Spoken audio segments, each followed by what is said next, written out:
Hi, welcome back to another episode of EMPact Weekly here at EMPactTV.com. I'm Thomas Woods, Director of Media Development for EMPact America, and I host this show that we call EMPact Weekly.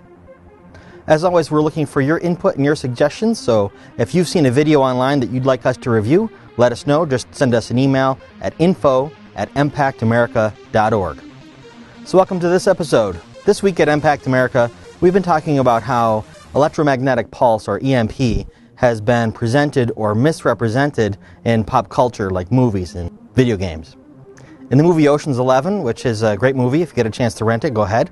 In the movie, they are going to rob a casino. So they use an electromagnetic pulse generator device, an EMP generator, to turn off the electricity in the entire city of Vegas. We're going to look at that video, and then we'll talk about how it's real or isn't real. But we don't expect Hollywood to get everything right. Science is entertaining at times, and sometimes they take some liberties with the science and make it science fiction. But if we really expected science to be perfect all the time, we never would have watched Star Trek 4, would we? So let's take a look at this clip from Ocean's 11.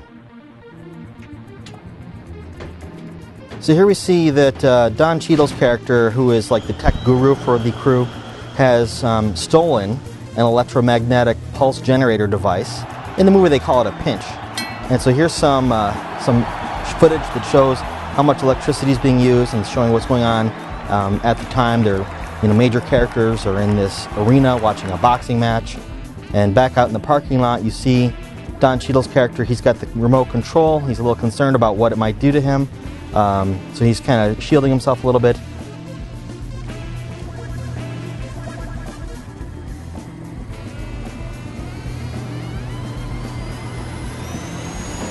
It does affect the entire city, shuts down their electricity, which allows the thieves to go ahead with their plan.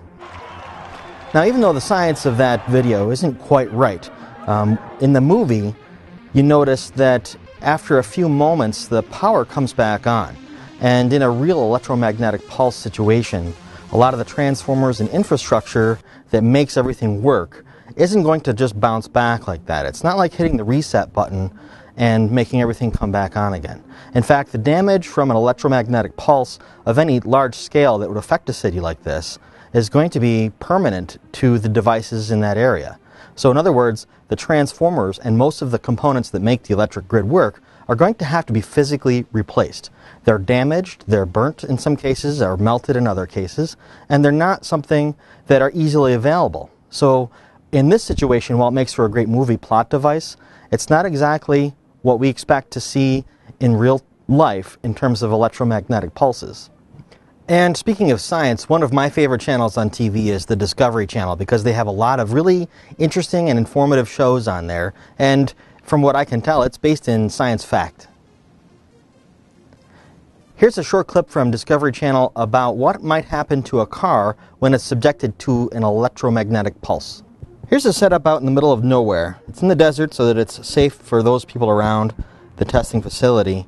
But they've got this device that's suspended between these two towers that's actually going to generate an electromagnetic pulse. Here the driver's explaining how even the cameraman needs to get out of the car for his own safety.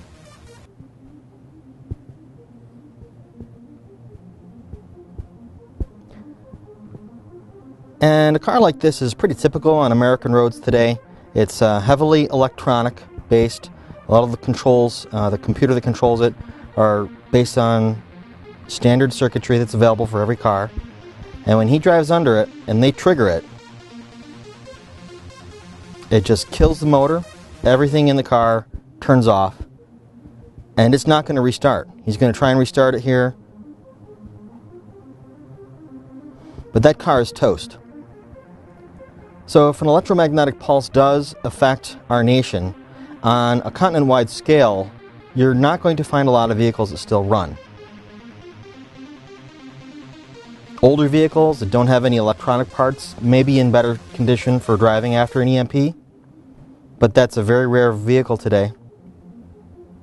One of the things that I'd like to do is find a classic car and rebuild it so that if there's an EMP event, that I'll still be able to drive around, provided I can find a place to pump fuel into it. And as always, I'm going to provide links to the videos that we showed you today, because we'd like you to check out the full video and the audio tracks that come with them. We're also interested in hearing what you have to say about this video, so if you can make a video of your own, go ahead. Send it to info@empactamerica.org, and we'll be sure to include it in another episode. So that's this week's episode of EMPact Weekly. Thanks for tuning in, and we'll see you next week at empacttv.com.